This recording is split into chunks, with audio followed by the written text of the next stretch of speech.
సొమ్ము అవినీతి సొమ్ముతో బల ప్రదర్శన చేస్తుంది పులివెందుల ఎమ్మెల్యే గారు కాదండి.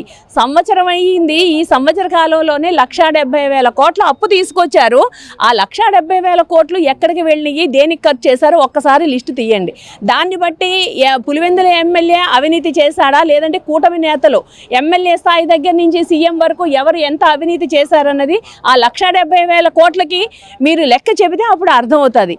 సంవత్సర కాలం కాకుండానే 1,70,000 కోట్ల కనీసం సంక్షేమ పథకాలు మీరు ఇచ్చిన 6 హామీలు కూడా అమలు కాకుండానే 1,70,000 కోట్లు అయినాయి అంటే మీరు ఎంత అవినీతి చేస్తున్నారు, ఎంత అవినీతిలో కూరుకుపోయారు. నిజంగా ఏమీ అవినీతి చేయకపోతే జగన్మోహన్ రెడ్డి గారు బయటకు వస్తుంటే ఎందుకంత భయపడుతున్నారు? జగన్మోహన్ రెడ్డి గారు ప్రజల్ని కలుస్తుంటే ఎందుకు మీరు అంత భయపడుతున్నారు? దానికి సమాధానం చెప్పండి ముందు.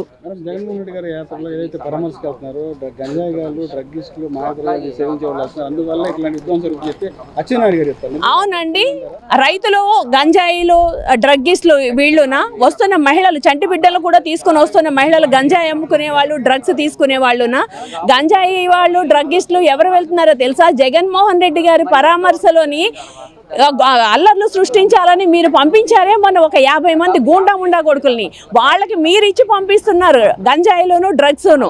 అంతే తప్పితే జగన్మోహన్ రెడ్డి గారికి వచ్చిన వాళ్ళు ఎవరు అలాంటి వాళ్ళు లేరు. మేమేమి ఇక్కడ చేతగాని వాళ్ళం కాదు. మీరు ఏది మాట్లాడితే దానికి తలూపుకుంటూ కూర్చోడానికి. మీ రెడ్ బుక్ రాజ్యాంగంతో దుర్మార్గాలు క్రియేట్ చేస్తున్నారు కాబట్టి ఈరోజు ప్రజలు మిమ్మల్ని చీకొడుతున్నారు. జగన్మోహన్ రెడ్డి గారికి బ్రహ్మరథం పడుతున్నారు. ముందు అది తెలుసుకోండి. మీరు కూటమి వచ్చిన తర్వాత రాష్ట్రంలోని గంజాయి విచ్చలవిడిగా పెరిగిపోయింది.